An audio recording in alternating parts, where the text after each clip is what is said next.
Plot: The Lobster, 2015. Heading: Written by Nick Rigonis. Only a short period of 45 days separates the chronically unattached and the recently single from a swift and inescapable transformation into one's preferred animal.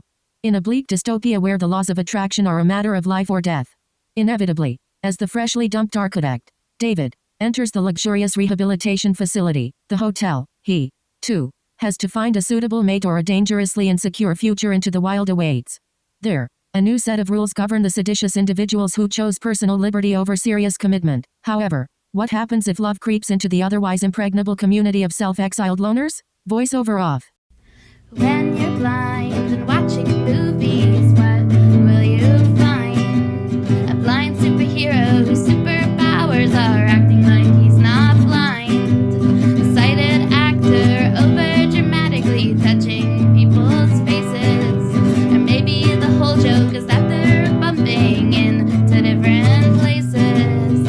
A spectacular, macular generation. From tunnel vision to your television. And do they off this movie with audio descriptions? They're movie buffs who know their stuff. You'll be thoroughly entertained. Join Sky and Melissa throughout film history and Citizen White Cane. Hello. Hi. And welcome to Citizen White Cane, the movie podcast where both hosts need to be blind or they're incompatible. My name is Sky McLeod, I'm Melissa Bukta.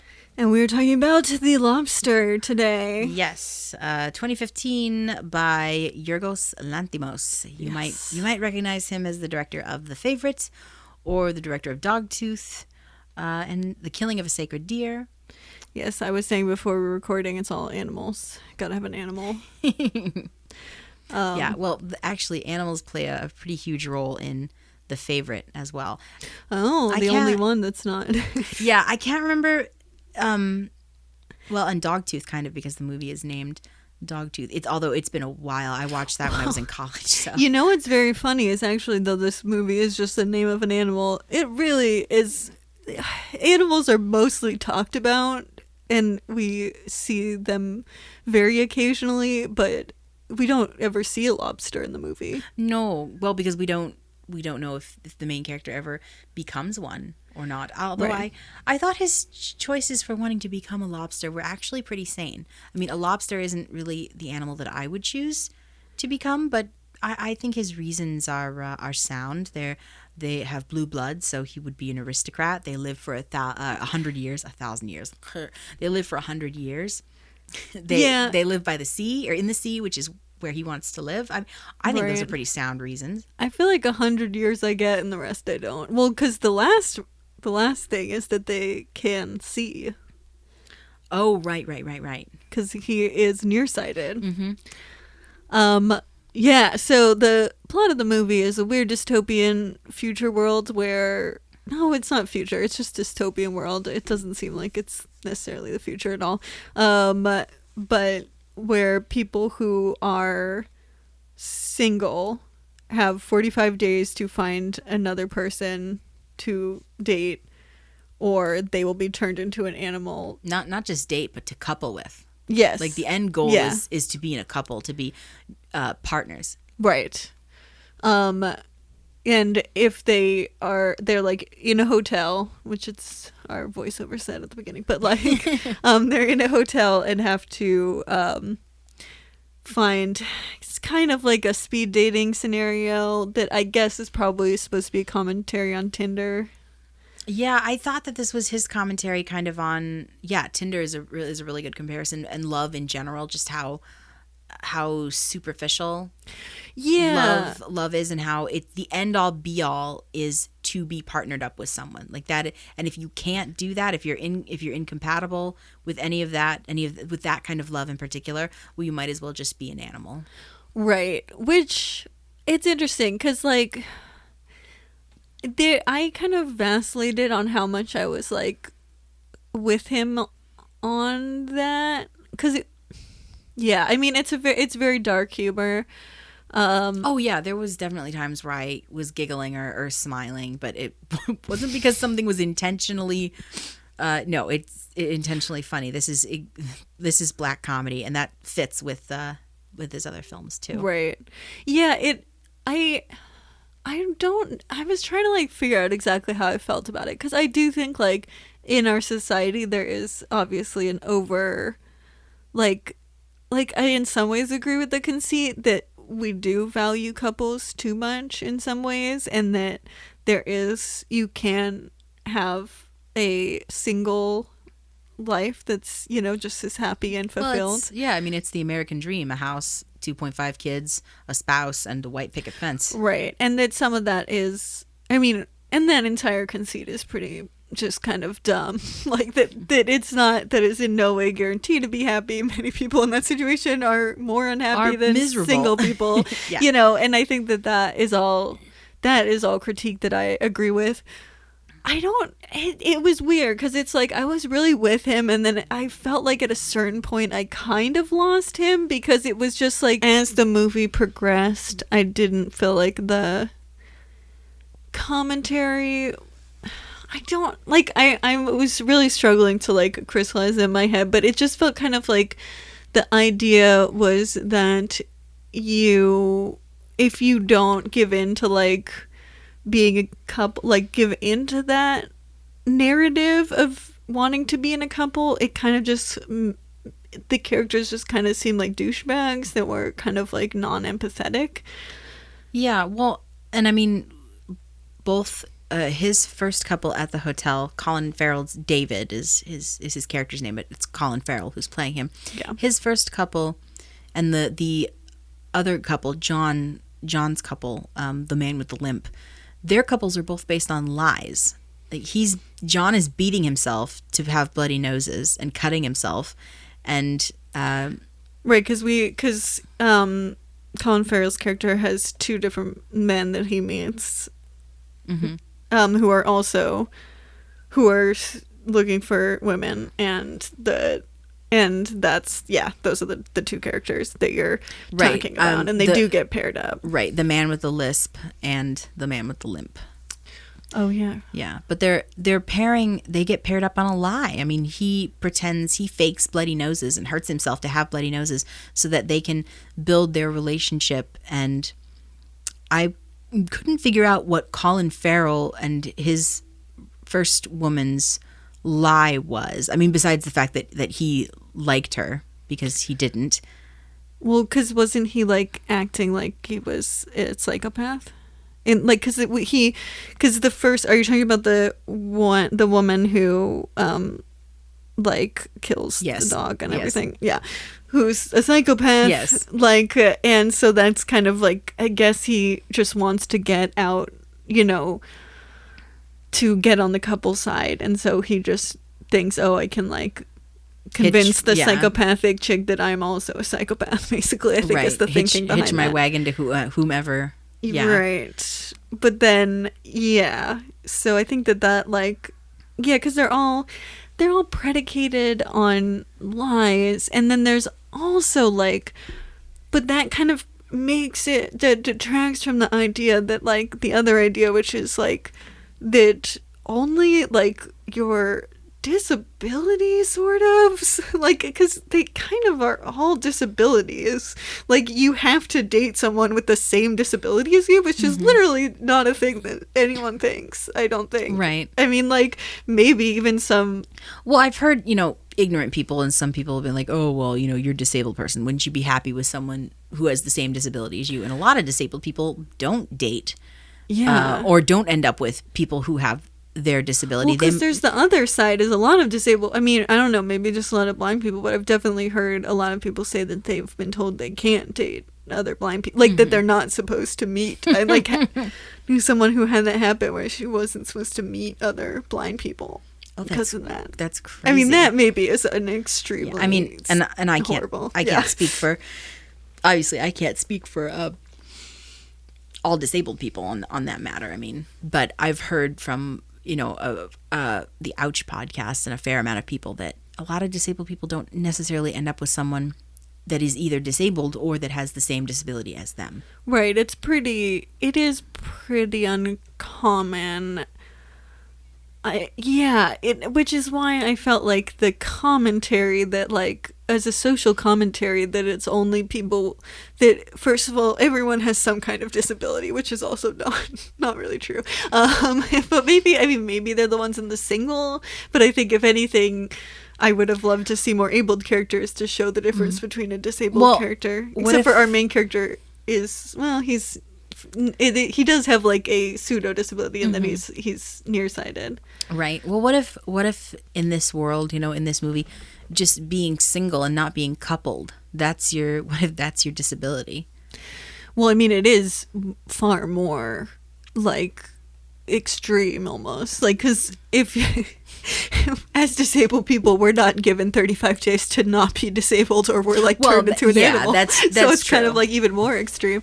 But yeah, I mean, I think that like that's sort of what the movie is positing, that the society has decided, because you are not allowed to go in the city, like, because when you go in the city, a comp, like we see at one point Colin Farrell is like going into the city, and a cop like sees him without a woman and is like, where is your partner, like, right, she's on or she's over there, like he gets like grilled just by standing alone at a mall where, like, obviously many couples might not be physically together at a mall. So it's like a very, very like extreme enforcement of this, like you have to be in a couple, or you have to go to the hotel to find people, and we know that it doesn't always work because we see animals, but Colin Farrell, David's brother, has been turned into a dog, right, that he keeps with him until the dog is very brutally dispatched. And I'm just like, oh yeah, it's not a Yorgos Lanthimos movie without an animal being horribly dispatched. So yeah, I did not like that. No, I'm not going to say that I'm used to it. Like, I was very upset by it, but I was just kind of like, yeah, I should have seen that coming. Yeah, the writing's on the wall. I know. I mean, like, yeah, sometimes when you have an animal in a movie, if it's certain kinds of movies, you get very worried for them. But this movie didn't need, I don't think, I mean, like, I haven't seen any of his other movies, so it makes sense that you have that insight. Yeah, I mean, what we saw was incredibly disturbing, but at least we only had to listen to her talk about how she killed the dog. Oh, that's so much worse, though, because I didn't get the chance to look away. I was forced to hear about it. That is true. That is true. I just don't want to hear this dog's screams. Like, no, having her imitate the dog was worse. It was bad enough. I'm like, I don't want to hear that. I just No, I just don't want it in my movie. I mean, I think that's like people say that, like, when you have kids you don't want to like watch things about child abuse and it's more upsetting. And I feel like now that I'm a dog mom, I'm like, I don't want to watch anything where a dog gets hurt. Like, while I was watching it, I like turned to Samwise and was like petting him and like looked at him, and he was like, what is she doing? Why is she like paying attention to me all of a sudden? She's usually just watching her shows and not looking at me. But I was like, I'm so upset. No, I completely understand. That was bad. That was just that whole, yeah. I mean, but talking about it as far as she was a psychopath, because for some weird reason I did not put that together, and I was like, oh, obviously that's why they didn't work out, because he has feelings and she's crazy. Right. Well, because that's the thing, is he's supposed to have feelings and he's just pretending to be a psychopath, but he's also like kind of like he's not an empathetic person. No, but nobody in this movie is empathetic. Right. And that's definitely shown through the way they deliver their lines. And this didn't drive me as crazy as it might have driven somebody, because I like Wes Anderson movies, and their lines are almost delivered in the same way. Although I feel like the lines here are delivered with even more less empathy than something from a Wes Anderson film. Right. Well, because Wes Anderson, it's like people care way more than they should all the time, and so it's like, that is really fun and funny. Like, it's really fun to watch someone care deeply about something that is very inconsequential and silly. Like, that is just extremely fun to watch. Whereas to listen to someone like really not care about something they any like decent human would care about, you know, and would have an emotional reaction to. Like that is less fun. Like I want to like, and I think that deadpan is I love deadpan humor a lot. So I think the monotoneness of it didn't bother me like as like because I do like a lot of things with very deadpan humor, so just as a whole it definitely did not set any alarm bells off, and it is kind of fun to like just listen to deadpan stuff. But then there were times where I'm like, oh, this really, I don't know, this just doesn't feel like I don't want you guys to be so cavalier about something that's like being you know, like brutalizing a dog or something. That's not fun. I want to, like, you know, I want to hear, I'm trying to think of a Wes Anderson specific, but, you know, like somebody who's really obsessed with like oh god, any of the things that Bill Murray says in Steve Zissou in the Life Aquatic. It's really there's a lot of I mean, I like your comparison because that makes so much more sense. Because people in those movies, in Wes Anderson's films, aren't caring about the littlest, tiniest things. It's Ray Fiennes in the Grand Budapest Hotel. You know, when everything has to be just so, but he cares right. so deeply. Versus this is the flip side where it's just like the brutalizing of an animal is just, oh, I did this and I did this and I did this and I did this. Right. And then he, you know, and he whined and he made this sound. And I'm just like, oh. But it's everything. It's any and all conversations. I think that where it's funniest is when they're gathered in the big room and they're being showed those plays, those absurd plays about like, this is why you should never be alone. Yeah, which is like that was when it was kind of like, yeah, you're like almost getting to something funny. Like there is like, because it had this just kind of like, it did make you think of, you know, like don't do drugs, kind of like when you're a kid, like, you know, just like weird, the just very dumb propaganda things that are so. I did those plays. I feel like we all did. You did a more formalized. No, one, I actually did them. Yes. Right, you acted. In Dare, it was just like you would do like role plays, kind of. I performed for middle schools and elementary schools. Yeah, it was super weird. Think about all the kids who don't do drugs now. Probably none of them don't none do of drugs. them. Are you kidding? I said I would never do drugs. All the stoner kids are always the ones who are like the most into Dare at the time. Mine was Cadfee, caring about drug-free youth. Oh, is Dare original? Or was it like a time period? No, well, Dare was Nancy Reagan's thing because it was all about, you know, fighting the war on drugs and just say no and everything. We had that, absolutely. Oh, okay, you just had an extra thing. This was like a physical, this was a physical class. Oh wow. Mm-hmm. Wow. And I was a weird kid. Anyway, that's no, I love this anecdote. But yeah, no, they're like that, right? I mean, you can speak from a more personal experience. Yes, those enactments. Yeah, like I mean, that. Our plays were much more spirited, but essentially that's what they were. Yeah, right. And like, okay, so the first one is like, if you're choking, then man dines alone. Right. And then he chokes and dies. And that is like, I mean, that is the number one fear of all single people. Yeah. And sure. And so that's like a good, like, that is a fair specific. I wanted the second one to be a better specific than what it was, which was just like, okay, like. If you're a woman, don't go walking alone because you're going to get raped. Right. Which is just mean world syndrome. I mean, yes, absolutely. There is 100%. In everywhere. I can't just say like a specific part of town because everywhere it is dangerous to be a woman alone. Right. Sure. Absolutely. But it's you have to weigh that against mean world syndrome, which is like everyone in the world is out to get me. Right. Because the media says everyone in the world is out to get me.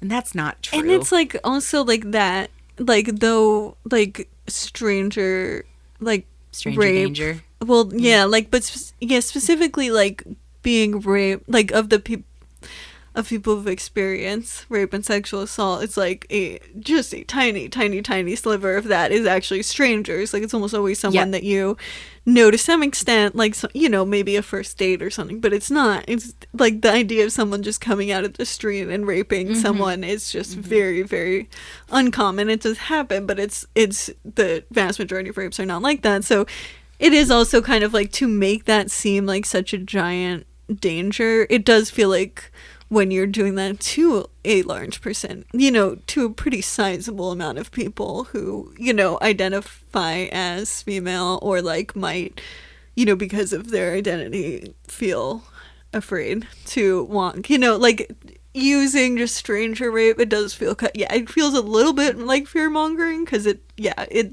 well, that's probably what it is. It's propaganda, right? It is propaganda. That's exactly what it is. Yeah, it does kind of work as a propaganda thing to some extent. I think, like, yeah, I mean, I think there, like, maybe at a bar, if like someone comes up and hits on you, then like having a partner with you does make that less, like, because of patriarchy, you know, then you can be like, you know, I'm quote unquote taken, which is like, this is not me saying this is a good thing at all. But like, I think that this is like a very shitty thing about being a single person who's somewhat female identifying, is that you have to, you don't have that ability to be like, oh well, my boyfriend, you know, like, and it's really it's stupid because that should not be a reason to be in a relationship. Yeah. And speaking of identity, I mean, when he goes to check in, it's just like, wow. So now, good on them for acknowledging, you know, the existence of bi erasure. It is total bi erasure, but I mean, good on them for saying, like, yes, gay people exist and homosexual relationships are a thing, and that's an option for you. But he's like, she asks him, you know, are you attracted to men or women? And he pauses, like he has to think about it. And I'm like, okay, so you're bi, or at least you're very heavily leaning towards being bi. But that's just not a thing. You can be gay or you can be straight. Right, because she's like, the computer doesn't work. And I could not tell if that was like commentating on biracial or just a symptom of biracial. Like, I really could not tell. Because it's like, the character is like, yeah, they do, our system doesn't work, gets too complicated. Well, and I think that's also commentary on the world and relationships in general. It's so easy to just, you know, biracial. You're gay or you're straight, you know, but you like one thing or you like one thing. You can't like both things. You can't like everything. Everyone goes in their little specific box, right? And we don't have room for people who flit around the perimeter of the box. Right, and like. And yeah, I mean, and I think that's a great thing to do commentary about biracial. And I at first was like, depending on the rest of this movie, I either hate this scene or really love this scene.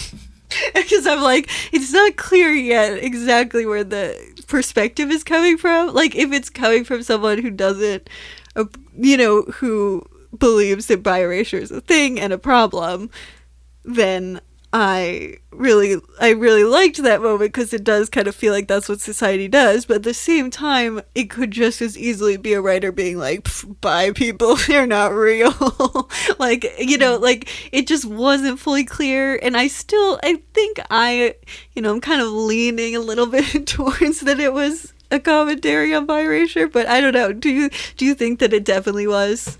I feel like it was more. Yes, I think it was more a commentary on bi erasure. I don't think the director thinks that bi isn't a real thing, or that, you know, that's not a type of relationship that you could have. But because everything else is so meticulously planned out, I don't think that that he meant to say it as like bi people don't exist, because it's because it's coming from the hotel too. So I think also that was part of my calculation, is just like, how much are we completely seeing this hotel as just a stupid system that's problematic? Because I mean, it's just like nothing. I guess what I do like about Lanthimos's movies is nothing is wasted. A line, a scene, a sound effect, a shot, nothing is wasted. Everything means something. This movie was 2 hours, but there's no fat on it. Yeah, though it does kind of, it's not, yeah, it doesn't meander exactly, but it never fully feels like you went on a very concrete journey. You're kind of like, it's the A to B. You're like, I don't know exactly what the point of going from this A to B was. And that's what his movies feel like. So I guess I'm not surprised. I was kind of prone to like this movie anyway. And I feel about it like I feel about all of his movies. I've seen it. I liked it. I will never watch it again. Yeah, it's not a movie you would watch again. I mean, because it is also like very memorable. I feel like you can remember a lot of the stuff, so you don't need to see it again. Like, you don't have to go through that again. It's just, yeah, it's so, I've seen this world. I don't want to be in it. And I can't think of another time when I would want to experience all of this again. Yeah, it is a very dystopian world on so many levels. But it's so interesting because it's not the dystopian where, you know, there's a curfew and everything is disgusting and there's litter everywhere and, you know, the person in power is I don't know, whatever. It's not a Mad Max dystopia. It's not a Hunger Games dystopia. Yeah, those are always boring. Yeah. It's a very polished dystopia. Right, which is the true dystopian. Mm-hmm. That's what a real dystopia looks like. But like, yeah, I think that like because I think dystopia makes more sense to me, at least when it lies in the power structures. I think sometimes, yeah, when you have just kind of like everything's already been blown up kind of dystopian, there's less fun you can do. Like, it's fun to watch how power structures corrupt a society, or like, you know, kind of the people fighting against the corrupt power structures, which it is definitely like that. I think like I liked the idea and as a whole, and I kind of like sometimes felt like there was missed opportunities of like doing something more specific maybe, or like kind of playing around and making that world, because the plot just kind of it was hard to know what exactly the idea of what, like, because I think it's commenting on Tinder. It's commentary on like the obsession with couples, and you know, well, that and like you said, speed dating, but like all of the superficial stuff and smashing people together and just being a couple for the sake of being a couple. Right. And when that is required of society, then nobody's actually falling in love. Right. And that's what we get to see when David becomes a loner and lives with the forest people, is he actually meets someone and falls in love with her. Right. And that's in the opposite land, you know, it's beyond the looking glass where you can't ever have sex with anyone. Right. Oh my God, so many rules at this hotel. Oh, and poor John C. Reilly's character. I don't think he's ever given a name, just the man with a lisp. Yeah, did any of them have names? Some of them did and some of them didn't. Rachel Weisz's character, the one that the one that Colin Farrell falls in love with in the forest, I think she's listed in the credits as just short-sighted because she never actually gets a name. Yeah, right. I thought it was kind of like a silent movie where everyone didn't have a name, but I didn't actually look it up. Almost. Yeah, no. Some people had names or just like actual names or monikers. Right. Which makes more sense to differentiate them. Mm-hmm.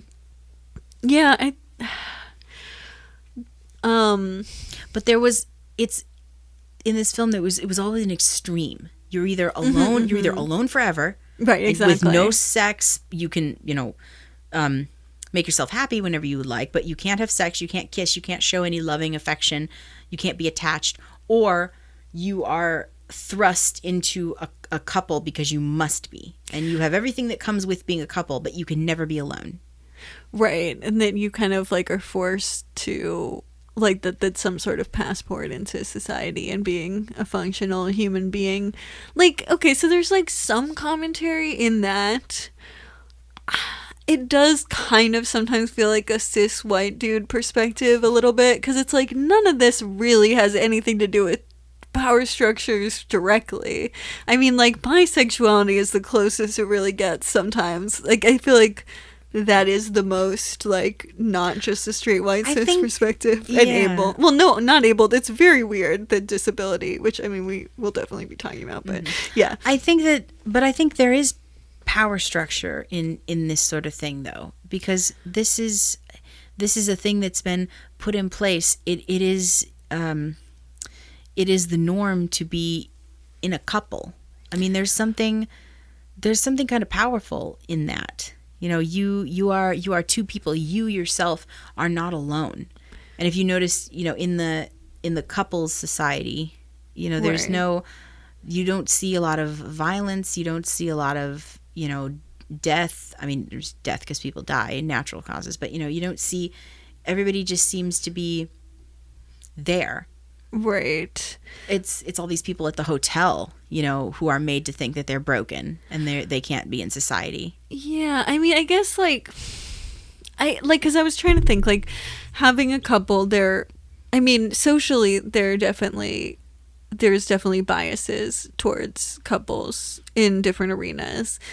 Like, you know, it's not an individual identity. You know, being a couple, by definition, is not an individual identity. So it's not going to really fall very neatly because, you know, people of any group who are members of any group can be part of a couple. Like, you know, that does not, you know, any marginalized person could still be in a couple. So it doesn't, like, fit really into any, like, really specific oppressive, like, you know, narrative. Like, you can't totally make a satire around it, sort of, like, but there are some things that couples have, you know, like, there are certain advantages to, like, having. They have all of the advantages, though. They have all of the advantages. These people who are loners Well, in the real world, I mean. Oh, okay, sorry. I thought you were talking about the movie. I'm like, no. they're hunted for well, that's sport. my point. It's like, no, that's my point. It's like the movie is so extreme, and you're like, I don't know. There's, like, a lot of oppression in the world, and couples are pretty minor. And then there's also, like, there are some couples where,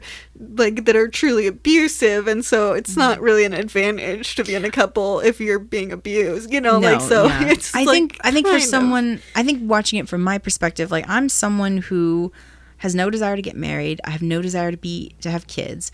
I really have no horrible need to be in a couple with someone. I mean, I feel lonely, you know.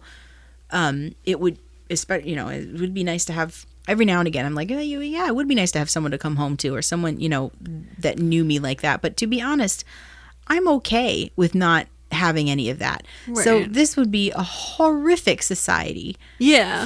for me to grow up, or for me to be in, because I feel powerless. I mean, the people, the loners, the people who are in the woods are hunted for sport by these people Yeah. at the hotel and forcibly turned into animals. Right. It is, like, a very. They have Yeah, no, it's definitely, it's extremely dystopian. Yeah, I mean they have no power. All of these people who are coupled up, they have all the power. Yeah, in this scenario, I guess it's like, I just, I mean, they're like, I'm very empathetic to the fact that, like, there is some sort of cultural norms, and, like, I'm also a single person, even though, like, I don't really necessarily want to be single, but dating is just so I hate it so much, and it feels so oppressive to me and, like, scary, and, like, it could put me in serious danger, and so I feel like it's just, like, truly off limits to me. And watching this movie is not going to make you want to date anytime well, soon. Work in a domestic violence crisis line, that's you're- also it's true. very hard to, like, want to date. So that's also part of my perspective, and also maybe clouds my view of this movie a little bit, because, like, that is most of my couple scenarios to some extent, at least the things that are fresh in my head. I did watch this after working multiple shifts in, like, a few days. So, like, yeah, so it is that granted, I am coming from maybe a very specific perspective that is going to make me especially unempathetic to, like, some of the scenarios, because I do, like, definitely agree that we have, and also, I think that some people get into abusive relationships because they feel like they need to couple up. And I think that, for me, like, because the movie, like, sort of is, like, going to be about that, kind of, and then at a certain point it just kind of turns. And, like, you know, with the psychopathic girlfriend, it kind of feels like we're still going towards that idea that maybe he's going to wind up being forced into an abusive relationship just to, like, have his life back or feel like, or have any sort of power in the scenario. So then you're like, okay, I can kind of see this as a metaphor. Like, you know, you're like, I don't want him, like, I worry about him doing that, and I don't understand, you know, and it feels kind of weird to me, but I was like, okay, maybe we're going towards that idea. But then after that, it just completely turns, and it's no longer about anyone trying to be in a couple anymore. Like, so yeah, so it just, I don't know, it did feel like a weird, like, it was like I thought the world would be an interesting playground, but then it just didn't. Like, I just wanted to play in a completely different way, you know. I mean, I liked the fact that this world was so weird, and I do like his movies because nothing is spoon-fed to you. You have to work. You have to pay very close attention, and almost nothing is told to you in just a giant exposition dump. And at times, through most of the movie, I was very glad, because I want to figure out things on my own, or I just want to be put in this world, and I don't want to know why, I don't want to know how we got to where we are. I just want to experience whatever it is that you're showing me. Yeah. And sometimes it was confusing, and especially towards the back half, and I did get a little frustrated.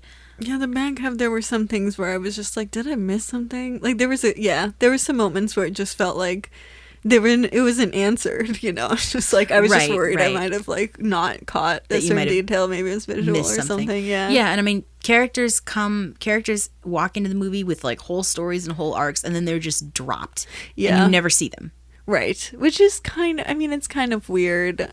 I don't know. I mean, I guess that's not necessarily always the worst thing ever, but it was just kind of like, I did want to get a better sense of, I mean, because you just didn't have a lot of characters with real empathy at all.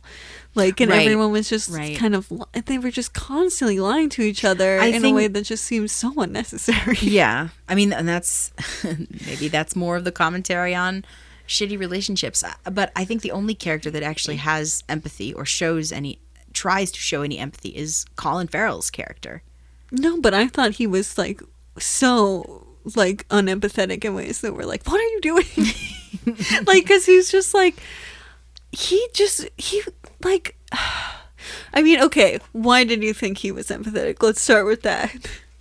Well, I mean, he's empathetic towards Rachel Weisz's character, especially after she is forcibly blinded. Right, because that is, how much have we talked about this yet? Oh my, this is a hard one, because there's so much plot. There's a lot of plot. And we have the last 20 minutes have a actual blind character, because we meet a character, technically we meet a character at the beginning of the movie who's doing a voiceover. Is it at the beginning? Yeah, it's all through the movie. Yeah. It starts at the beginning. We have a voiceover, and then narrator. Kind of like in Quill, Life of Guide Dog. I feel like weirdly I'm always referencing that movie for some reason. We meet her halfway through, and then we have her as a character that we see, and then she becomes the blind character after we've met her and been with her for a while. And she becomes blind. She is tricked into being blind. Right. She has astigmatism. Yeah. That's how she and Colin, that's the Colin superficial Farrell, thing. That's how they bond over, is they both have astigmatism, and she's taken into the city by the leader of these lone people who live in the woods. She's taken to the city and told she's going to get LASIK, basically. They don't use that word, but she's going to get eye surgery. Yeah. And the doctor blinds her.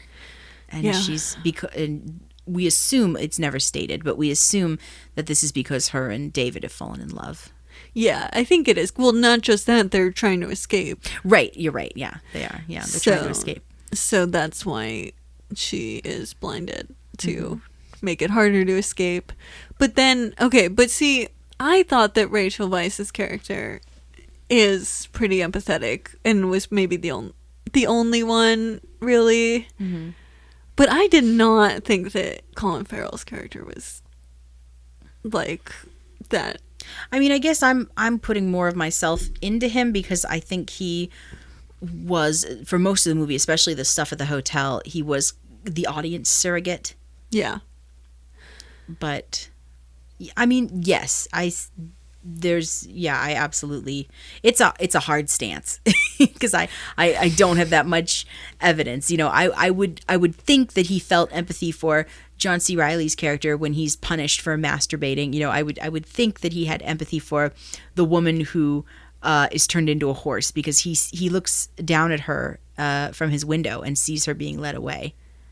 But right, but we never have any sense that he's really feeling empathy. The only Right. time that we see him actually feeling empathy is when he cries because his brother is brutally murdered, which oh my god, seems like a just a very human. Like, I mean, That's completely, Well, and it weirded me out at first because he didn't have that reaction. Like, she's telling him what she did to like his she's to his pretending brother, to be. right? And then he's just like, I gotta go to the bathroom, and then he just breaks down, Right. and she, confronts him over that. Which But- that part, I'm like, I don't know if this is victim blaming, but part of me was like, don't pretend to be a psychopath. This is what happens. Like, this is such, like, what He a was- stupid thing I know, to, lose your brother over. He was so desperate to find a match, though. He was, because Yeah, I mean, except for like one of the people is Sure. like flirting with him and like is like, I'm gonna kill myself if I don't find someone, and do you want to date? So if he really just wanted to get out of there, he had a very True, he valid, could've- easy option, and he would have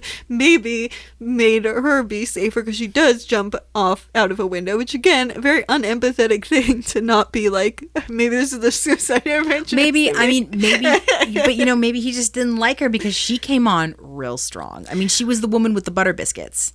Yeah, she comes on strong, definitely, but it's also like, Right, he could have had someone who actually they could have maybe gotten on, right, like done something, like, and I get that you wouldn't really like. I guess it's just I would never think of a scenario where I could possibly be like, well, the best way to get out of this is to pretend to be a psychopath for the rest of my life. Like, it's like you have to have some inclination towards that already if you think that that's a valid solution, is to just pretend to be a psychopath forever. Also, seems weird to, like, of all the women, to pick someone who's Well, very obviously a psychopath. Yeah, well, I mean, he also didn't have, God, he's got 45 days. That's not, I mean, people, yes, okay, there are people that date for a month and are like, yep, we're going to get married and start a life together, whatever.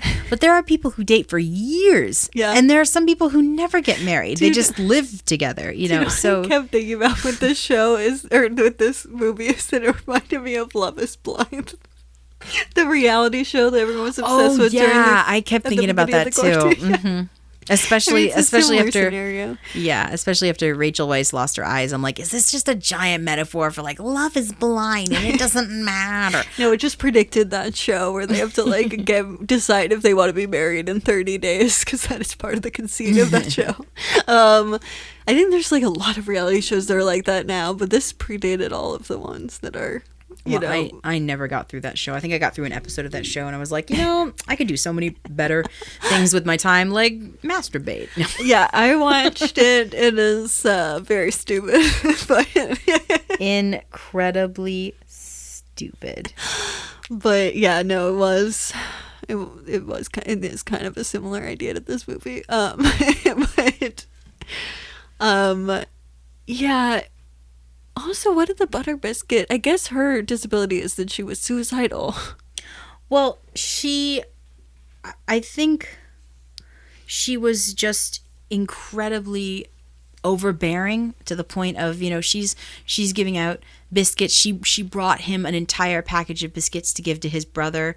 Yeah. She was very, she was very motherly. She was just, Yeah. yeah. She kind of, well, yeah, I don't know. She wanted it so bad.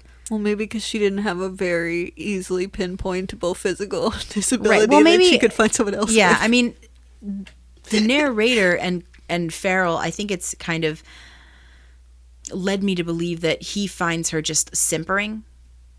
I don't know the definition of that word. It's just this big whiny, globby puddle of a person. Right. Yeah, I mean, he doesn't like her at all. No, and she's done nothing wrong. She's Yeah. done nothing. Right. And she's like she's saying she will kill her. Like, she's obviously needs Well- like someone to be listening to her. Right. Well, I mean, first she just straight up offers to like blow him. Right. Which, like, I don't know. There's kind of, she didn't try to do it forcibly. Like, there's nothing wrong with that. She was being an adult about it, and she Right, was right. super upfront with like what she wanted. And Yeah, what that's she, like actually you a good know, thing. Yeah, but Like, maybe he didn't like that. I don't know. I mean, yeah, it just felt very heartless to me to like not even listen to her and be like trying to like hear that she literally was talking about suicide and not. Again, I don't know. I think my suicide adventures and domestic violence, by working at both of those crisis lines that came out along this movie. Well, and maybe he didn't think that she would do it.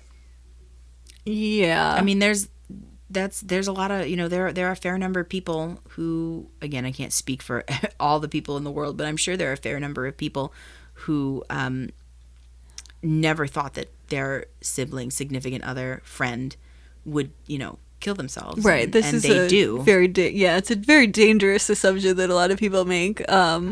Which, yeah, no one should make the assumption that someone's saying that they're suicidal, that they're not going to do it, especially if you don't even ask them any follow-up questions. It seems really, really irresponsible to me. But like, and I mean, like, yeah, I like having suicide intervention training. Have more of a sense than people who haven't done that at all and haven't had really suicide in their life at all. Have a better understanding of what you're supposed to, but it does feel like a normal human reaction to be like, hey, are you okay? Like, Yeah, you were like, course. and it wasn't, and like, and I do hesitate because she was doing an ultimatum, which can sometimes like, which, I guess at the kind of intersection of like domestic violence and suicide is that is a basic tactic that's not, it's not always, but like sometimes those kind of like ultimatums, I'll kill myself if you don't do this, can really be truly used as just more abusive tactics than anything else. So that like, that's not great. And so that is kind of like, like, I don't love that, but it still felt like he was in a position where he could have just said like, hey, are you okay? Like that could have been a normal position where he didn't, like, by saying that didn't mean he had to have sex with someone he didn't want to, like maybe just checking in with her a little bit, but he was just like basically like, I hate you. It was kind of like on the airplane in Daredevil. Do you remember the scene?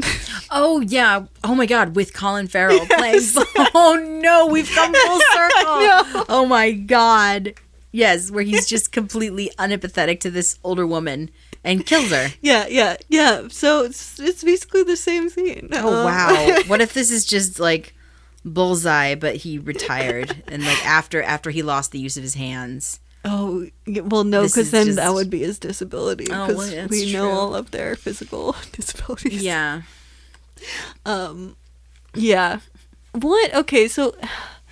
Yeah, I mean, I guess we've brought up a few times, but, like... What would make... Because I think there's something in, like, superficial, like, part of dating. It's like you find, like... There are these questions that are asked on a dating profile where it's like, what are your favorite TV shows? It's like, that's not, like, you could definitely have your relationship with someone where you, like, have different taste in TV. Like, that's really says nothing about how compatible you are. Like, there's a lot of, like, silly, superficial things like that, you kind of, you'll see that on dating profiles and you have to be like, oh, who cares? Like, Well, you have to know a little bit about the person that you presumably are going to date and or maybe spend the rest of your life with or as much time as you want. I think the whole thing about couples needing to have one thing that's similar, the nosebleeds, the psychopathy, the blindness. I just kept thinking about the phrase like opposites attract and how that's been, Right. Debunked time and time and again. Like not necessarily people who are complete opposites of each other usually are not good for each other. Like usually you are looking for someone that you have something in common with. Right. You want to have certain, I think it like comes down to like, what are your morals and your perspectives in the world? Sort of. I mean, But this strips all of that away. the John with the limp got together with the girl because she has sudden nosebleeds. He wanted to get together with her, so he has sudden nosebleeds. Right. I don't know why Colin Farrell really wanted to get together with this psychopath lady. I have no idea, but It just seemed like everyone was like, what is the easiest disability for me to fake personally? It was kind of the thing. I don't know. But like, I guess I just don't understand why it was the making it about the physical ailment. Yeah, and then just like fully figuring out what the commentaries were. Because yeah, I think you do have to like have things in common and have like certain, there are certain things that it's good to be on the same page with people about, like, and like finding those kinds of compatibilities are important. There are also things where it is like it can be helpful to have slightly, to be kind of different in ways where you can work together as a team and like maybe have, different like skill sets, and there are benefits to having difference as well. I guess it's also just like, I just feel like there's no scenario in which anyone's picking a mate based on the physical, their physical ailment. Like, it just seems so far from any reality that I'm just like, is this even commentary anymore? Well, because it's interesting because the one thing that was never brought up when pairing people was attractiveness. Right. I don't think a word is ever said about, oh, she's attracted to him and he's attracted to her and da da da. Yeah, there's no physical chemistry, right? Really. Granted, you don't, you don't see a single. Well, actually, no. There's the one person of color that speaks at the beginning, who is heavier set. But except for her, you don't see a lot of heavier set fellas. I mean, you could say maybe one or two, but that's about it. So everybody has the same body type, which is thin and white, right? Which you would, which also was like, this is not the fun. Like, I mean, fun is not the right word, but if you're gonna make like a commentary on like, society's problematic, desexualizing certain kinds of people, it's not the like pretty young white people that are getting like the brunt of the bullshit. Like, these are the people that are gonna be just fine, like on Tinder or whatever. I took that as a commentary, as these are the only people that are worthy to find love and happiness.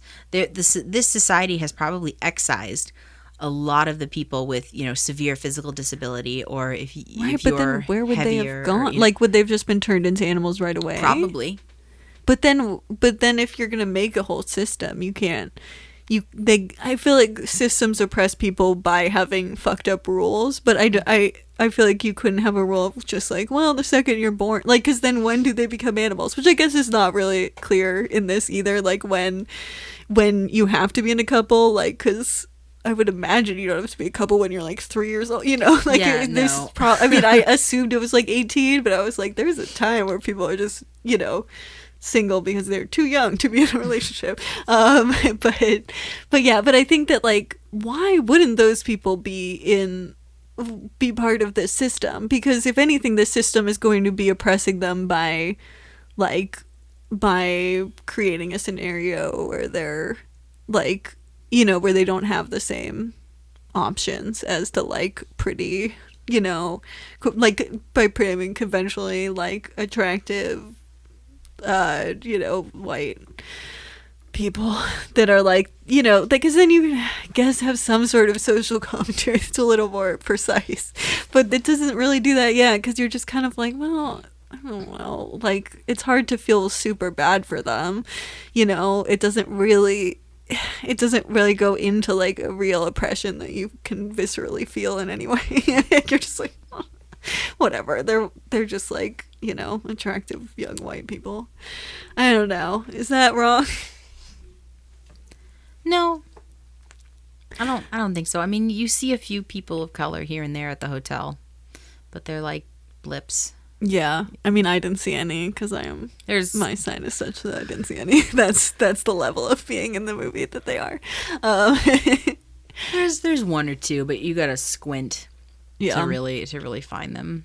Yeah, I truly do not remember seeing a single one.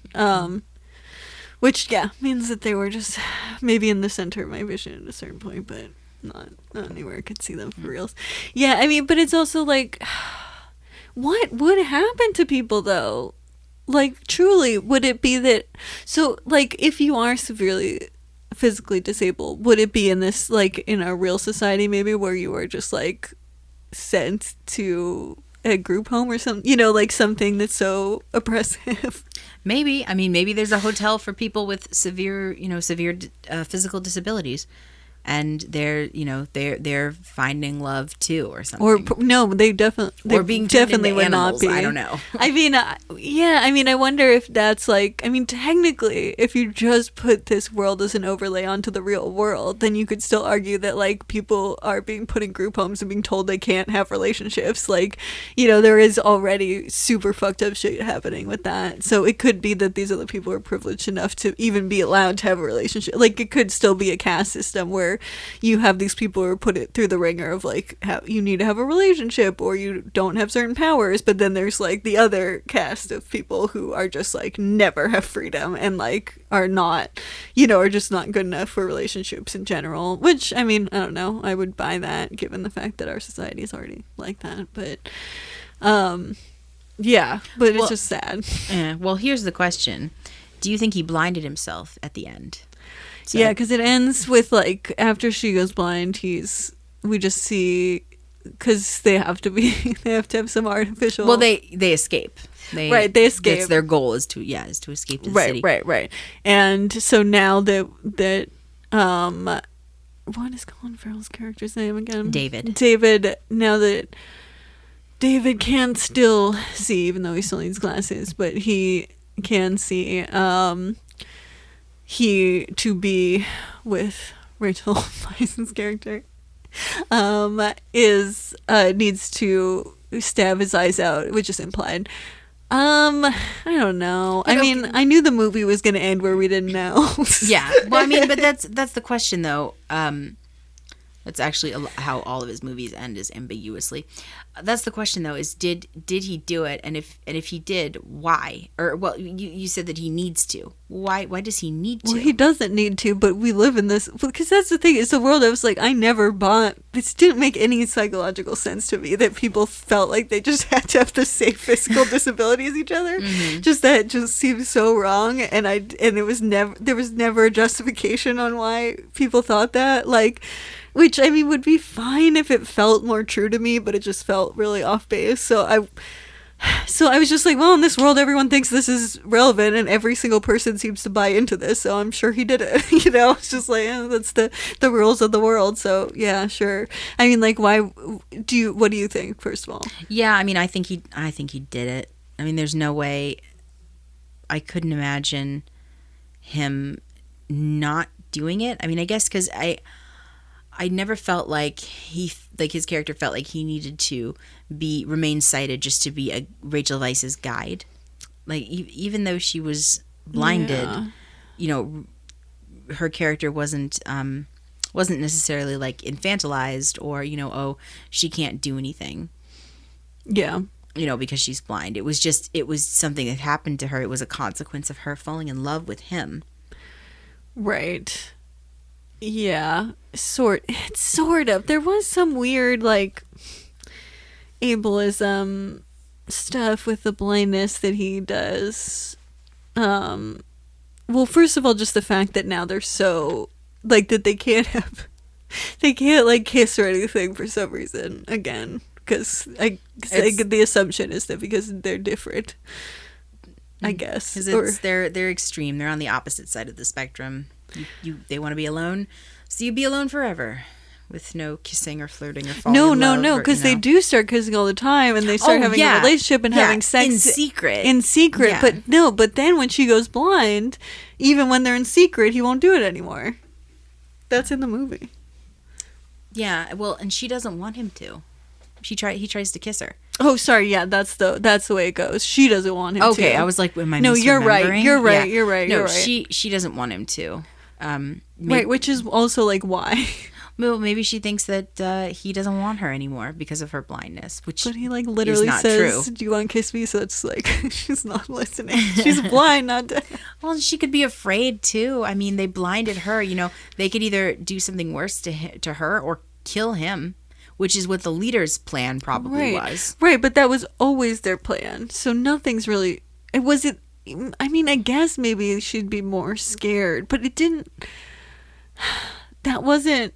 That didn't feel like the implication. I mean, she never says why she isn't like in that point, but it's also like just to trace that along, like they can't be in a relationship, and it seems like they still can't even as they're escaping in her mind. And then the next scene we see is them in the diner where he's getting the knife to like cut his eyes out. So some like kind of put all together just feels like the assumption you have to make is like the reason why after she becomes blinded that they can't kiss is because she can't see and he can, and now that's just too different. But it's like also not clear because they start dating because they're both short-sighted. Right. So then is it like, so is it that it's because she's blind and he's sighted, or is it that they're no longer shorts? They're one thing, like, because you have to have one thing, and the fact that the one thing is no longer there. This could be remnants of the hotel, you know, upon his psyche. Oh, the only way that you know I can make this work is if we both have the same thing, because I've seen it work where we both have the same thing. I've also seen it work or I've also seen it not work because the one person was lying about that one thing. So for us to work, we have to be the same. We have to be two halves of the same coin. I mean, the scene where the leader of the forest of the loners goes in and like wants to sabotage the hotel. This I actually thought was pretty funny. Because the way that she does it is her aim isn't to kill people. It's or to hurt people. It's like it is psychological. Yes, it is to plant seeds of doubt in these relationships. So you get that wonderful moment where Colin Farrell comes onto the yacht with John, who limps, and his girlfriend and their daughter. That's a whole nother thing. Oh yeah, we have to talk about that. Gosh, so yeah, that was kind of funny. But yeah, he comes onto the yacht and is like, yeah, guess what? His nose doesn't actually bleed. He's hurting himself just to bleed, just to make his nose bleed. And they throw him out, and you never find out what happens to this couple. But you wonder, like, did it work? You know, right. do they separate? Do they get turned into animals? Like what happened? I mean, in the older couple, you know, getting the man to admit that he'd kill her.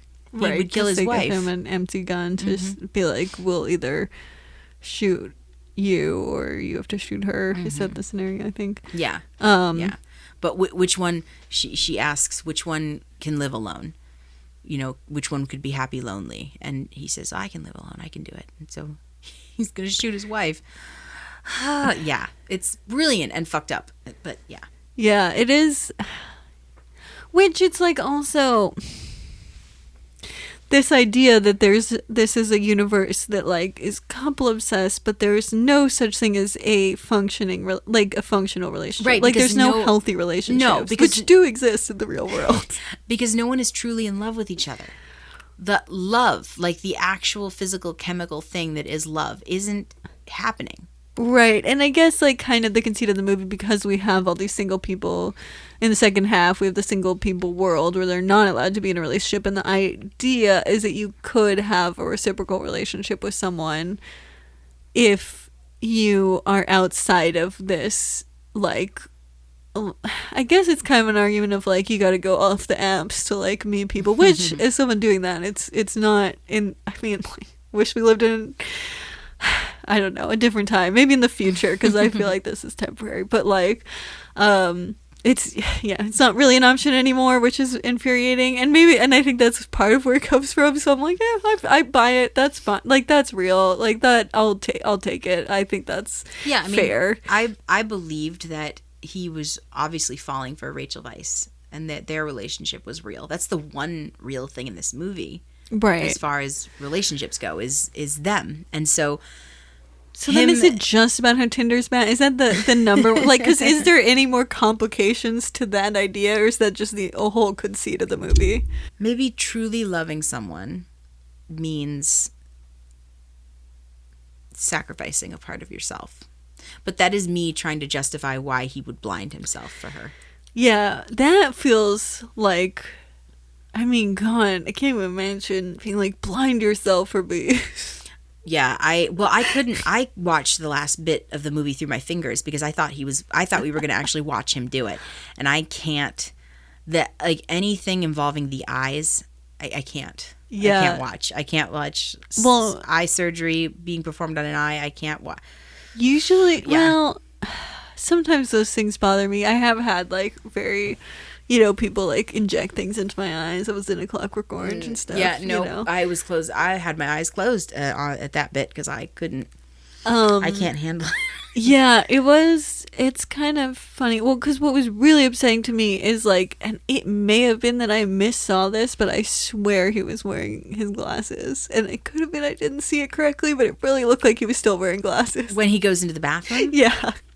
And I feel like it's like, why would he still be wearing glasses? It makes no sense. So it's very, because it's a very long shot, so it's not something I could see very well. Yeah. Like it was too far away. I think it's just to play up the ambiguity. If he took off his, if the last thing you saw was him taking off his glasses and holding the knife. Well, wouldn't be the last thing you saw. You could at least have him like do it at the very beginning of it, because we see him with the knife for a really long time. Yeah, like, and he has to get the knife out into right. position. That could have right. been part of that as he took the glass, right? Or even if he wasn't wearing them in the scene, which could be true. He's still thinking. He is still pondering this, whether or not he wants to do it. Yeah, because all he you should just go back to that eye surgeon. Oh God, yeah, that's actually what I thought too. Yeah, at least it would be done gently. Because you could like I don't know, but it feels like something that if it goes wrong, you could like die. Like it's not like that was what's concerning to me. Is it's like this is not something that like is like, because losing your eyesight, whatever, but like this seems like you're running the risk of just accidentally killing yourself, which is not good. All he's seen are relationships built on lies, basically, or built on these stupid, superficial things, and they don't work. Yeah. So this is his way of. But that is it's part of the same idea, something though. real. Yeah. I mean, like, just because he's telling her he's doing it doesn't make it any less dumb and superficial. I mean, it's just like, and granted, okay, like blindness is not superficial. Which I think was also another thing that bothered me, was just like disabilities are not a small part of someone's like life. Like those can be very like important, defining things, and I value that, and I don't think blindness is an irrelevant part of my life. I think it's very essential to who I am, and I'm proud of that. But all these, like, I guess the commentary was it's superficial. It was very flippantly given. Yeah. And not really addressed, because she just kind of adapts to being a blind person in the woods. I mean, she's got Colin Farrell to like play games with her and get her food, and which stuff really like upset that, me, because he does give her a tennis ball, and when she says it's a kiwi, he's like correct, because they're playing a game where she has to feel stuff, and she feels a tennis ball and says it's a kiwi, and he's like, oh, you're right, and I was like, fuck you, dude. Well, yeah, or I thought it might have been a joke maybe between them or something. I don't know. Think so. It was just seemed really fucked not. up. It was like truly fucked up. I was like, what the fuck are you doing? Like, it seemed like it was played for laughs. So like, that's not funny. That's like super abusive to just like lie to like a blind person when you have the power in that situation. Like, that's like such an abusive thing. Maybe it was there to show that he was considering giving up on her. It's a kiwi. Oh yeah, okay, you're right. Whatever. Right, which again is like so fucked up that as a sighted person you would give up on someone just because they became blind. I mean, like, that is a truly fucked up thing to do. Just his entire behavior with all of that really bothered me, because it was just like, because it was also like a lot of it was ableist, and she had to be the blind person in some scenarios to just be like, I'm getting around just fine. I'm figuring it out. It's like it takes some time, but it's not that hard. Like, I think she does say that at the end. Like, you get used to it and your other senses get heightened or whatever. And I'm like, wow, you've had sight all of your life? And Yeah, you no, just this is automatically, so it's like quick. somebody flipped a switch and you're just like, oh, well, I guess I'm blind now. Okay, cool. Yeah, I'm no, like, that part was definitely unbelievable. Yeah, I don't have full sight, but if I was to lose my sight tomorrow, I would definitely have to adjust to having no sight at all. Yeah, it definitely was like not, it was way sped up too quickly. I think maybe as someone who was born blind, I'm just like, yeah, whatever, it's fine to like, do some sort of movie logic that doesn't make sense. But it's probably for someone who does go blind later in life would be really annoying to see that. Like, it happens so fast when that's not the reality. Like, it does take a while to adjust to that. But if she was a blind character that had been blind the whole time, what she says is just kind of like a normal blind person thing to say. It would be like, it's not that bad. Like, you get used to it. It's like, it's really, it's not something to like fear or think that I'm incapable of doing anything, which is kind of, I think, her point. But he definitely, it's like, it does feel like she has to convince him that being blind is not the end of her life, because it does really feel like he's willing to give up on her because he sees blindness. It's like, well, whatever, fuck you, like, it is very flippant. And I feel like there's assumptions made by the characters where you're like, I don't think that is not an assumption that makes any sense. Like, I don't know, it's just that some of the stuff with him, like, lying to her really bothered me. And then that he just kind of feels like he's done. But I don't understand why they couldn't have a relationship when she was blind either. So I guess they're both acting weirdly. You can thank the screenwriter for that, I guess. Right, yeah, definitely. So, next question. What would you be if you couldn't find someone who were forcibly turned into an animal? Yeah, I figured I should think of an answer to this question, but I still don't have one. Do you want to say one first? Yeah, I kind of gravitated between a couple of different things. At first I thought like cheetah, because a cheetah is just so totally opposite of me, and they're also one of my favorite animals. And I also thought about an elephant. I thought about an elephant. Yeah, they're very intelligent, and they live for a long time, and they're oddly graceful for being such giant animals. Yeah, I would probably go elephant too. I think that was kind of what I was landing on in my head. I mean, also, like, it'd be nice to have some more empathetic friends. Seems like the human world, there's not a lot of empathy, and elephants have a lot of empathy, so it would be nice to, like... You get to live with a nice herd of elephants. Have a more functional society. And I do relate to their memories. I mean, I don't know. This is, like, I think scientists are like, it's just whatever. They have their memory it's like a little bit overplayed, I think. I don't know. Who knows? I don't remember, so what does that say about humans? But, yeah, elephant would be pretty dope. That would be cool. Yeah, I mean, it would be kind of cool to have a whole second life. Mm-hmm. But I don't know. I think it would, like... I just, in any of these scenarios, I'm like, I would just want to extend my lifetime. Because I'm like, but then I don't really want to be an animal that much. Like, I do like how humans get to, like, do something that, like, contributes to a larger system that like kind of moves the world forward. Like, I don't know, I like that. That's another good question though. So one of the character that gets turned into a horse, she's asked, it's the hotel's policy, like, what do you want to do for your last night? And she decides to watch Stand By Me. So it's your last night as a human. You have to, and what do you do? The suggestion is you do something that you couldn't do right so as an animal. What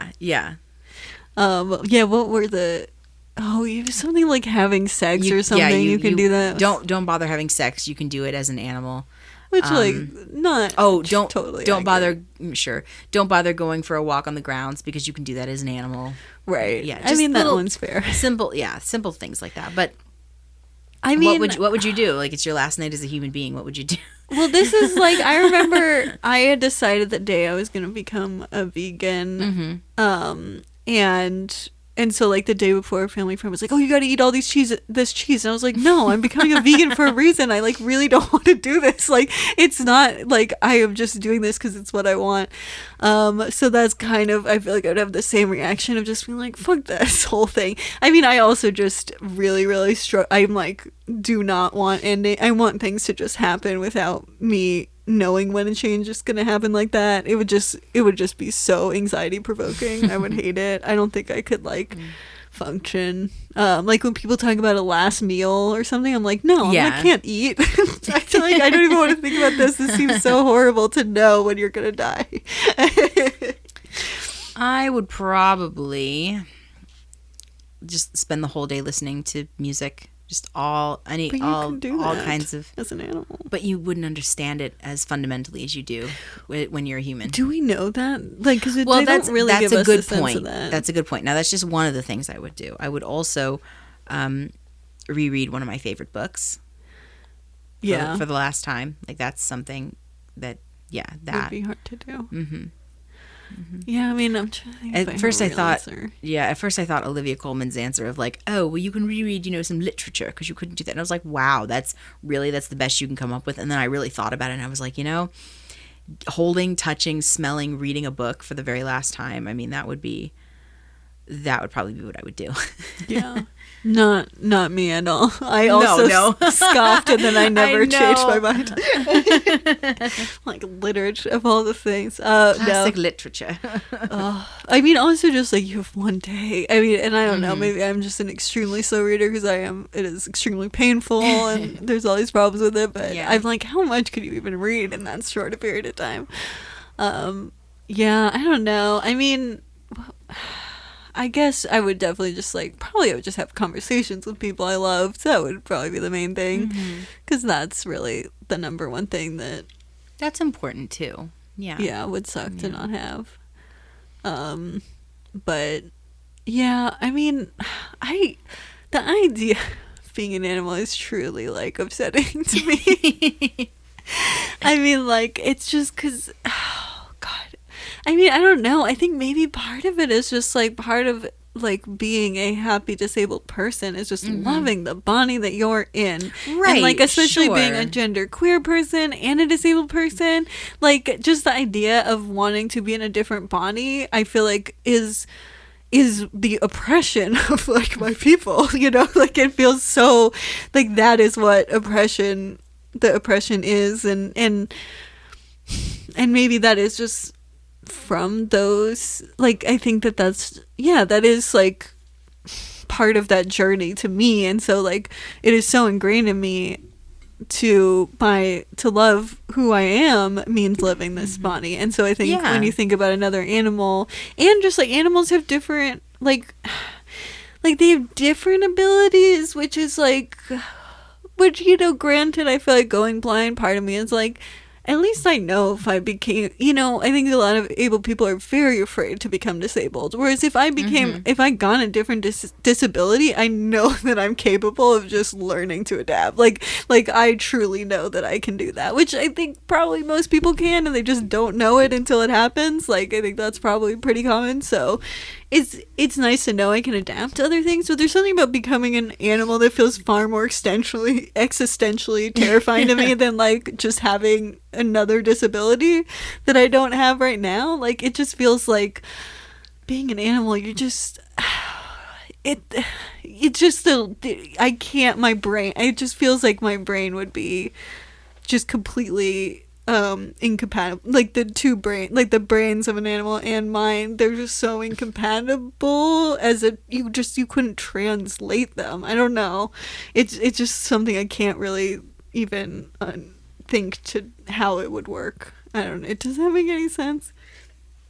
Yeah, I think that makes sense. Okay, I don't know, but he doesn't become a lobster, or or she doesn't become, well, we don't know what she was going to become, knew. But no, he doesn't become a lobster. I mean, they end up together, which is good.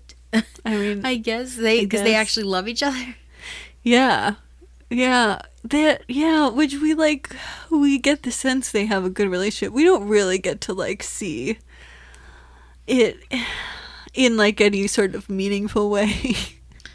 Like, we kind of see, like, they talk to each other a lot about stuff, but a lot of it's very circumstantial. It doesn't feel like, they don't have, like, really, it's not like they need to communicate very often with each other. Like, so, because I think, like, a relationship is just how well people can communicate, and also, like, how well people can deal with disagreements. And the fact that's illustrated in the fact that they come up with their own secret little code language, which I guess is communicating. Yeah. Well, and when she's blind and they're in the woods and he starts talking this gibberish, like, and then we should left elbow to right knee, right finger to left shin. I mean, just all these things. And then at first I was like, wait, what is happening? Am I just nuts? And then I realized, oh my God, he's talking in their code. Oh yeah, I knew and that. she completely understands. Like, right, okay. right. Because it was also like, I was like, come on, a blind person. I was like, you can just describe the code. Like, people don't know what the symbols mean. You could just use your words, dude. Like, and so the fact when he was doing that, I was like, you could have done that when she first became blind. It's just because she couldn't see him doesn't mean they lost their language. But yeah, so that was funny. But yeah, I mean, like, yeah, they have a secret language. It's not just the ability to speak in the same language, though, does not say anything about how well you're communicating. And since we do see multiple scenes, like, they translate a few different motions, but then we see multiple scenes where we don't actually know what they're saying. And especially that scene, it's like he is explaining what they're going to do, and we don't know what he's explaining. Right. So, right. yeah. You just have to find out. To find out, right, exactly. But yeah, so like, even though they do have a way of communicating, we don't know how the quality of their communication with each other. But I mean, I don't know, I'm sure it's fine. It's just kind of funny, like, that we don't really get that much of a window into their relationship at all. It's just kind of like, oh well, they have a good relationship, and that's assumed. But and I think for a movie like this, I think that's enough to know, is that one relationship in this movie is real, is good. But we don't know. Show don't tell, man. Right. But we don't know if they last, or if he blinds himself, or if they stay together. Like, we don't know. We don't know. All we know is that these two people are trying to break whatever weird cycle is happening. Yeah. But then kind of giving into the one of the main problematic assumptions, which is that they both have to be blind. So who knows? Yeah. I mean, I don't know. This movie, it's a lot. There's a lot going on. Oh yeah, no, there's a tremendous amount happening. It's not always like super cohesive or clear exactly what the point is, but I don't know, man. Tinder's bad, I guess. All right then. On that triumphant, that's the word I'm trying to think of. Yes. On that triumphant note, I might as well rate this then, yeah? Yeah, should we swipe left or swipe right? Oh, God. I'm dyslexic and I have no idea which one's which. I don't know. I don't use Tinder. I have no idea. I use it, but I'm dyslexic, so I truly do not know. Oh, no. It's like push and pull. I cannot. I think swipe right is like... I think. Okay. I don't know. I think maybe that's right. I'm also left-handed, so I'm like, fuck you, left is the correct way. That's the good one. Which I think was a problem when I've tried to use that. So I'm like, oh, God. Okay, anyway. Who's going first? I can go first. Okay, go for it. I'm going to give this movie a 2019. I went back and forth on this and how much, because I think we do have a short period of time with the blind character, so the rating does have to be on a very small amount of screen time. And so, like, I have a lot of thoughts about the movie as a whole, but when it actually comes to the blind stuff, I'm grading it on a much smaller segment of the movie. And I mean, I don't know. I couldn't exactly put my finger on it. It felt like blindness was entirely a plot device, that there was no real allegation of blindness. Like, there was, like, I guess the idea that she adapted to it, which, like, sure, yeah, that's like, yes, humans adapt to losing their vision, not that fast, as we said, but, like, that is true. But it did feel entirely like a plot device. It felt very, like, not inconsequential exactly, but it felt like it was standing in for something that was very superficial, which felt wrong to me. Like, it felt like if you were gonna do that, like, I guess you had to, like, have it be something major if you wanted the metaphor of, like, you know, him making a giant sacrifice for some stupid reason. Like, it had to be some sort of thing that meant he had to sacrifice himself. But it didn't feel like the movie really, like, had any interest in the idea of actual blind people's experiences, or like anything other than the idea of a sighted person doesn't want to, like, stab their eyes out. And that was kind of the whole reason for all the blind stuff, is like just that idea, and just to make that be the end of the movie. And it, like, so that's why I can't give it anything more than 2020.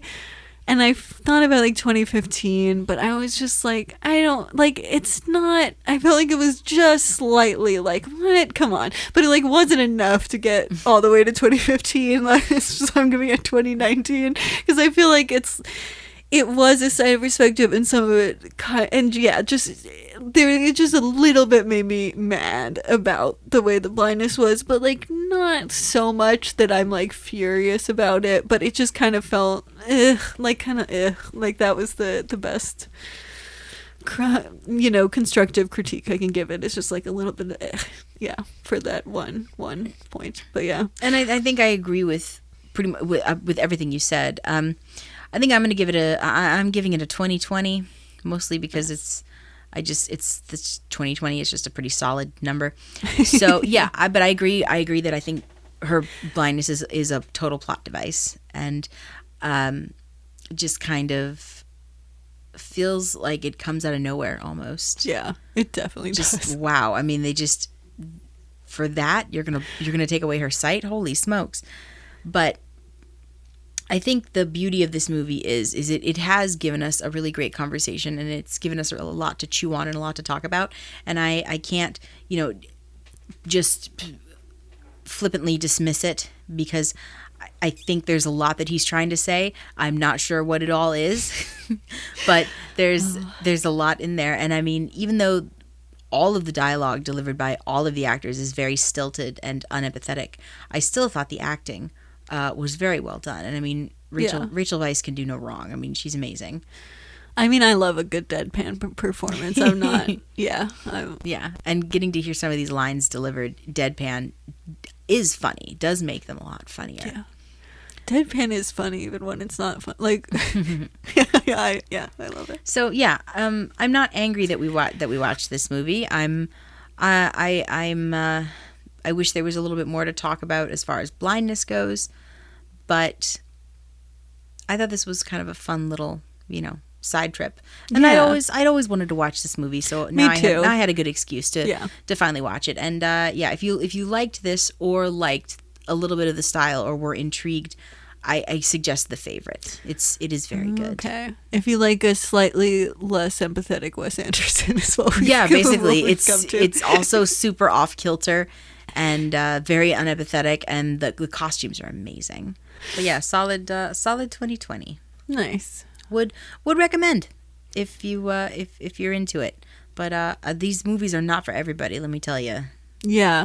My mom was like, I saw that movie, and I was like, why? She was like, I hated it so much. I was like, I know, you would have obviously hated this movie. Yeah, I mean, and it's so hard because I definitely cannot jump up and down and be like, I loved it. Oh my God, it was amazing. Oh my God. Yeah. I don't hate it. Right. Because this movie didn't make me actively hate it, but I can totally understand why people would hate this. Yeah. And why it would drive people crazy. I mean, I think if you didn't have the dog thing... I mean, the dog thing was rough. Yeah. No pun intended. Oh. Rough. Well, on that note, Melissa. I will show myself out.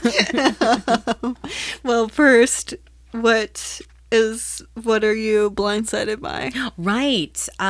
So this week I actually have a book to recommend, or a book series. There's 2 of them so far. There's going to be a third, but the third doesn't come out until April of next year, which I'm just dying because I'm about to finish the second one, and I'm like, I need more. So this series, the first book is called A Gentleman's Guide to Vice and Virtue. The author is Rachel Weisz and yeah, right. The author is Mackenzie Lee, and the second book is called A Lady's Guide to Petticoats and Piracy. And these books are about the Montague siblings. So this takes place in like Victorian London, or England, and Henry Montague, but everyone calls him Monty, is about to leave for his tour, basically his gap year, before he starts university. And he takes his sister, Felicity, his younger sister, and his best friend, Percy. And this book is just their tour. Like, everything that could go wrong goes wrong.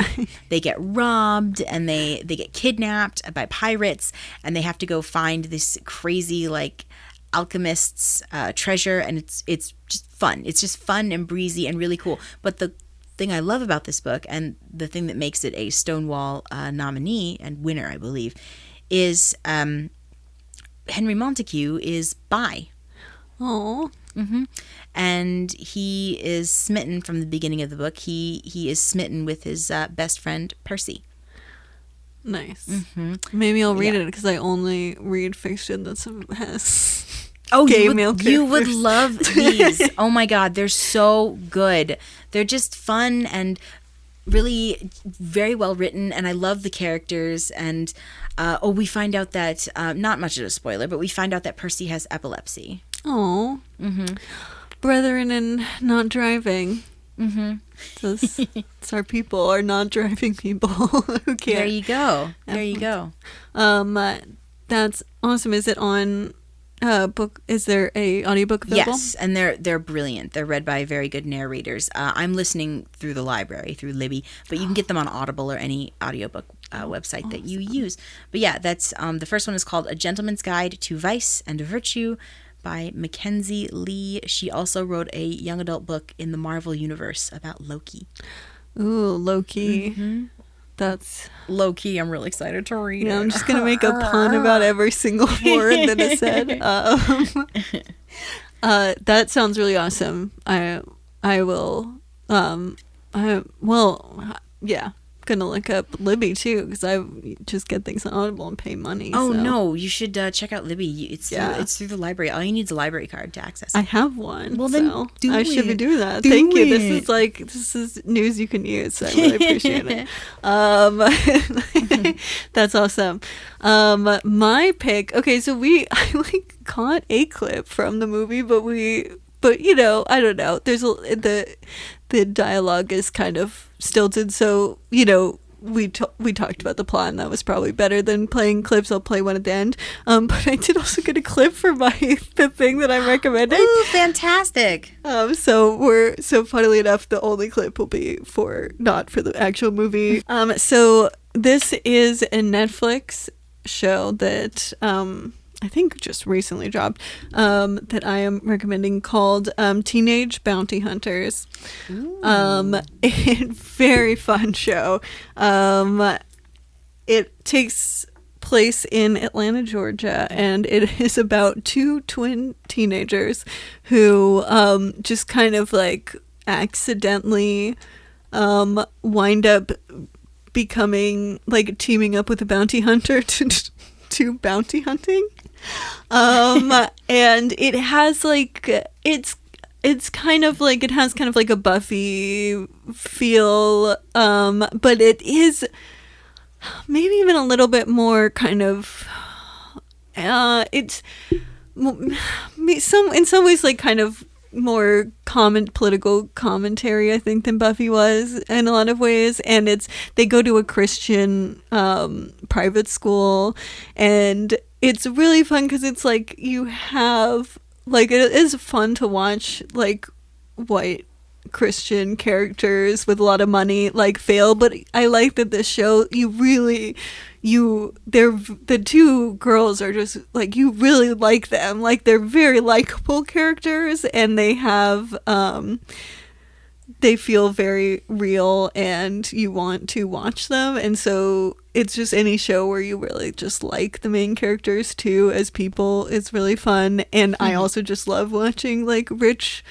like Christian people, because it is so far from my experience. It can be fun even when you're laughing at them, but this is even more fun because you like the characters as well. But I did want to play a clip that is in the third episode. There is a woman who is going around to all the different Confederate statues in Atlanta and cutting their heads off, and so this nice. is the bounty. And the other thing you need to know for this clip to make sense is that the bounty hunter character, it works. His side hustle is that he also owns a yogurt shop, a frozen yogurt shop. So the girls are both working at the frozen yogurt shop and helping him doing the bounty hunting. And this is an exchange with the three of them. I mean, how many Confederate statues can there be in Atlanta? 174. Dang! You know the South lost, right? It is so weird what people get nostalgic for. Weird, racist, whatever you want to call it. Exactly. Bowser, how can you want to arrest this woman? Don't you support what she's doing? You know, for black people? She's a skip. I don't see black or white. All right? My motto is you take the assignment, you bring in the fugitive. Your motto is the road to heaven is paved with sprinkles. That's my yogurt motto. I'm talking about my bounty motto. I just love that so much. That's fantastic. It's so good.